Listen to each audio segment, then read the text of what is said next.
Let me ask you a question and see whether you're thinking in the same way I'm thinking. I was watching the tennis game earlier on today, Rafael Nadal and Roger Federer. Incredible, incredible, two incredible men. And I was fascinated by the sports of tennis. Tennis is one of the sports that I believe is the loneliest. Now I could be wrong in that statement, but I believe that the tennis is maybe the only other sport that is similar is boxing. But even boxing is you still have your corner. So after every round, you return back to your corner, and then your corner tells you what to do. They wash you, they clean your face, they mend your wounds, they give you water, they give you good feedback before they allow you to go back in for another 3 minutes. But tennis is the only sport where you get to be your own cheerleader, you get to be your own coach, but also you get to be the player. And throughout the whole match, you're not allowed, and no one is allowed to speak to you. And so when you're making mistakes, you can go through a whole set, you can go through a whole game, and receive no feedback. That's interesting. Life doesn't give you a scorecard. Interestingly, life never gives us a scorecard. Life expects you to evaluate your performance, yourself, and for you to make the necessary course corrections to help you get to what you're trying to achieve. When I was in college, I received my report card every semester, or every annually, and in the report card it identified how I had performed on some courses. But it also identified an area where I needed more help. When I left school, when I started working, I realized that life doesn't give you a report card. That life expects you to judge and record and report your progress. And this is where it gets interesting. It has to be on a daily basis. So going back to the sport of tennis, whilst watching the game, two incredible men playing, putting all of their hearts and all of their soul and all of their mind and might, I realized that it takes a lot of discipline and focus and consistency to achieve any dream. Now when we see the likes of Rafael Nadal and when we see the likes of Roger Federer, what we see on the courts are their glories. We see the public glories. We see the great performances. What we fail to see is probably that Roger Federer and Rafael Nadal, in preparation to get to where they are now, what we see, the greatness we see in them, were the habits they had to fashion and they had to form. I can imagine these two great men waking up every morning at 4 a.m. or 5 a.m. and hitting so many balls. Let me bring someone else in that I admire, someone who I thought was quite interesting and quite unique, and that's Andre Agassi. Very eccentric, very interesting as a player, but also as an individual. What I found really interesting about Andre Agassi's journey was he never really liked playing tennis. He never liked tennis. But I found that his life, and similar to every great tennis player, was preparation. Now, Andre makes a statement in his autobiography called Open. If you haven't read the book Open, I think it's one of the best books that you could ever buy. I think the book is so good that you would buy the book, read it, and buy another copy for a friend. And let me make a recommendation. Let me recommend that you go for the audiobook, because the audiobook is priceless. The way it's narrated is so good, and it makes you laugh. I love the audiobook because it makes you laugh. There are certain scenes in the book that just crack you up, because Andre had a really fascinating life. But he makes a statement that I thought was very interesting. He said that every morning from the age of 7, his father made him hit 1,000 balls every day. 1,000 balls every day. Now, he was hitting the 1,000 balls at a time when the average kid at 7 was perhaps hitting about 120 at the max. Andre's father came to a conclusion that it was a numbers game, that the numbers, like the law of averages, the numbers never lie. And I like what Winston Churchill said. He said, no matter how beautiful the strategy is, you should occasionally look at the results. It's not about how much effort you put in. It's about what the scoreboard says. I'll say that again. It's not about how much effort you put in. It's about what the scoreboard says. There is a very famous quote, and a good quote, that says, judge your success not by what you get, but by how much effort you put in. And I know that was perhaps based on something really valid, but I think a lot of us have taken that without considering the opposite side. Now, I like what Scott Fitzgerald. He said true intelligence can be found in the ability to hold two opposing ideas in the mind at the same time and still retain the ability to function. Now, why do I bring that up? I bring that up simply to say to you, no one has all the answers, including me. So whatever I say to you in the next few minutes, I don't want you just accept it as gospel. You have a great mind just like me. Take the information I've just given you, but do your own research. Find out what other people are saying. And then when you have all the information, study, and then make a decision for yourself based on what is right for you. Because we're all different, and what may be right for me may not work for you. But going back to what I was talking about, it's not about how hard you work, it's the results you produce. You know, some of the hardest working people in the world live in the poorest countries, and they are the poorest paid, because there's a big difference between hard work and smart work.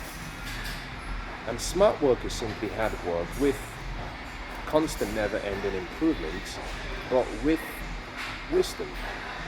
And wisdom is where you get to understand what should be done, when it should be done, how it should be done, and when to stop doing it. I like to use the example that knowledge is like having a tool, but wisdom in itself is like knowing what to do with the tool, knowing when to use it, how to use it, when not to use it. So it's not about just having knowledge. There are 4 other parts of the whole equation of the whole knowledge and wisdom principle. The first is knowledge. The second is wisdom. The third is understanding. And the fourth is judgment, having good judgment. So Andre Agassi's father made him hit 1,000 balls every day, because from his calculations, he had done his calculation and said, a child who hits 1,000 balls every day will be unbeatable, will be unstoppable. His father said, if you hit 1,000 balls every day, you'll be the best.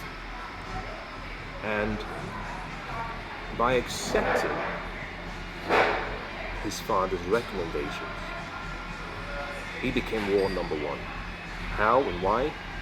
Because he focused on preparation.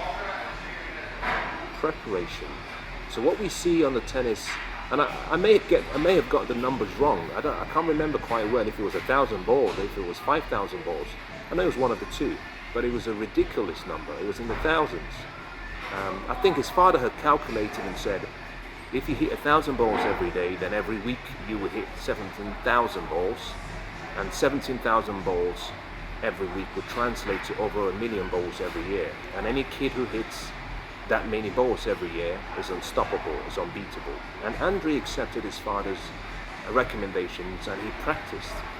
And so watching Roger Federer and Rafael Nadal, it struck me that the level of precision, it was like an art form on the court. It was like an art form, watching these two great men dance around the court. A day ago, 24 hours ago, we watched Serena Williams and Venus. Again, two incredible women. And I just want to say that the contribution that the Williams sisters have provided to the sport of tennis, but listen to this now, the contribution that they have made to the world. Because when they started from obscurity. And this started when the whole world said that they would turn out to nothing, and when the whole world criticized them, they held on to a dream founded by their father. And today we all at their greatness. And I don't think the greatness and the contribution both of those sisters have made to the world will be recognized and celebrated. I don't believe it will be celebrated in the next 10, 20 years. I think it will take much longer, because I think the world hasn't quite understood how much of a rare opportunity we've had to have been graced by these two incredible sisters. I think it will take a while. It shouldn't take that long. But I've come to the understanding that sometimes greatness is not celebrated at the right time. I think in 20 or 30 years we'll look back and it will become really clear, because very few would ever achieve that level of success. Very few would make that level of contribution, and then we will sit back and say we were guilty of not recognizing greatness when it was around us. I think those sisters have done an incredible job to mankind, to raising the self-esteem of women, to bringing back the recognition that women need into the sport of tennis, to saying to everyone that no matter where you're from and no matter the color of your skin and what you believe in, no matter how bad your history was and your past was, that if you have a dream and you work hard and you stay consistent and you persevere and you sacrifice and you put in the efforts, that you can achieve any dream you want. I think time will come when we will look back and say we didn't know what we had. But coming back to the tennis game, which just finished a couple of hours ago, I suddenly realized that the atmosphere in the courts was so electrifying, people gasping. But you could see these two warriors trading blows for a dream. And every time they hit the ball with so much precision, what we failed to understand was every time we stood up and we shouted yes, that we were watching the product of over thousands and thousands and thousands of practice sessions with constant, never-ending improvement. And so I wanted to just say to you that I learned something from the game today. I learned that even when people write you off, and this I'm talking about Roger Federer, because he had won so much and you could see everyone was kind of waiting and hoping he would win his 18th Grand Slam. A lot of people have written him off and said, well, it's time for him to move on. And to come back at his age, having been away most season, and win the Grand Slam, I thought it was remarkable, but I wanted it to be an experience that would remind us that it's okay to dream. But as we celebrate and we feel happy, I also want to remind you and I want to encourage you to remember that preparation is more important than any success and experience you have. Make no mistake, the future you want will require a price. Every future has a price. The price has to be paid in full, and the price has to be paid in advance. Every future comes with a promise. The promise is guaranteed if the price is paid. And like success, it's only on lease. You only lease success. You never own it, because every day the lease is up for renewal. And so what you do daily decides the future you have. What you do daily decides who you become and what you experience. And as I wish you the best of luck on this nice Sunday evening, I want to say something to you as I conclude. I want to say, hold on to that dream you have, wherever that dream might be, but remember that your dream will require preparation before you're ready. And so every day I want you to start playing the game of life and practicing the game of life like if every day was your masterpiece. Take a leaf out of John Wooden, who was one of the greatest coaches who ever lived. Take a leaf out of his book, because John Wooden every day trained his men and trained his boys and trained his team to take every single practice session as though it was going to be the grand finale, as though it was the grand slam, as though it were the Super Bowl, because he understood something. He understood that what you do daily decides who you become permanently. So stop preparing for the future. Start living the future in today. And I wish you the best. Now, if I've never met you before, I want you to reach out to me. I want to know who you are. I want to know what your dreams are. If we're not connected on social media, why don't you take the time? Send me a tweet, send me an Instagram message, send me a Facebook message. Tell me you disagree with me. Tell me you agree with me. And share something with me. I want to know who I'm talking to. I want to know who I'm sharing this with. And I want to know more than anything that is making a difference in your life. So if it's something that has been beneficial to you, why don't you take it a step further? Why don't you share with someone?